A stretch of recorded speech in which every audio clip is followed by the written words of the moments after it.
আমাকে নিয়ে যেতে বলেন, কেন আমি নিয়ে যাবো এগুলি? আমি তো কোথায় নিব? আপনি প্রশাসন কেন গেল না?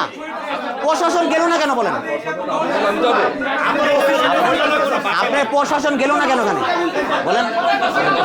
হ্যাঁ, আপনার স্থানীয় জন্য ওখানে দিলাম যে উনি বলছে যে যেহেতু মাদক আপনি আনছেন আপনাকে গ্রেপ্তার করা হবে। এটা কোনো কথা? তো অনেক লোক ছিল, সাক্ষী ছিল, তাহলে এই ধরনের কথার মানে কি আপনার কি মনে হচ্ছে? আমি জানি না উনি কিভাবে ডিসি হয়েছে, কোথা থেকে আসছে আমি জানি না। এই ধরনের বিহেভ আপনার এতগুলি লোকের মাঝে, সাধারণ মানুষজনকে এতগুলি লোকের মাঝে যে বিহেভটা উনি করলো, যে এই মাদকদ্রব্য এখন আপনাদের সাথে যারা আছে আপনাদেরকে এখন গ্রেপ্তার করা হবে, তাহলে কি ওপেন করে দিছে? মাদক ব্যবসা যারা করবে, যারা সেবন করবে, তারা ওপেন সিক্রেটে চলাফেরা করবে। মিরপুরটি এরকম মাদক সম্রাট এবং সন্ত্রাসী কর্মকাণ্ড ওনারা প্রশ্রয় দিতেছে। আমার প্রশ্ন এটা, তাহলে এগুলি নিয়ে কী করবো আমরা? সাধারণ মানুষ কী করবে?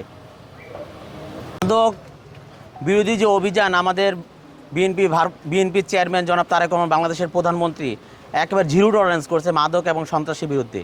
আমি আমাদের মিরপুর এলাকায় মাজার এখানে নিত্য নতুন একেবারে প্রতিদিনই মাদক দ্রব্য বেচাকেনা হচ্ছে, এবং এটা প্রশাসনও জানে, ডিসি অফিসও জানে, এখন সবাই জানে, আইনশৃঙ্খলা রক্ষাকারী সবাই জানে।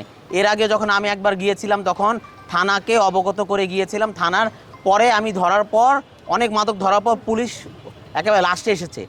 আজকে যাওয়ার সময় আমি এর আগেও প্রশাসনকে বলা হয়েছিল যে উনি আমাকে রিকোয়েস্ট করছে, ভাই বৃহস্পতিবার আপনি একটু সময় দেন, একটু মাজারে যাব।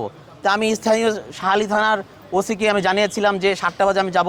আপনারাও জানেন যে 7টা বাজে আমাদের ওইখানে যারা মাদক বেচছে এবং যারা কিনছে তাদেরকে ওইখানে গিয়ে প্রশাসনের হাতে হ্যান্ডওভার করা হবে। প্রশাসনকে জানিয়ে কিন্তু গিয়েছিলাম। যাওয়ার পর দেখা যায় যে এবার হাজার হাজার মাদক ব্যবসায়ী এবং মাদক যারা শ্রবণ করে তারা, কোনো প্রশাসন নাই।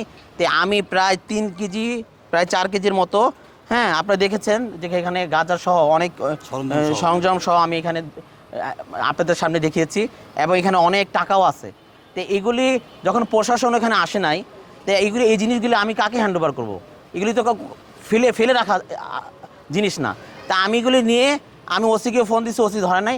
আমি যেহেতু ওসির আন্ডারে 8টা থানা আন্ডারে ডিসি অফিস আছে, ডিসি অফিসে আসছি। ডিসি অফিসে মোস্তাক সাহেব কী ব্যবহারটা করেছে আপনারা দেখেছেন, যে এই মাদক কেন আমি ধরলাম।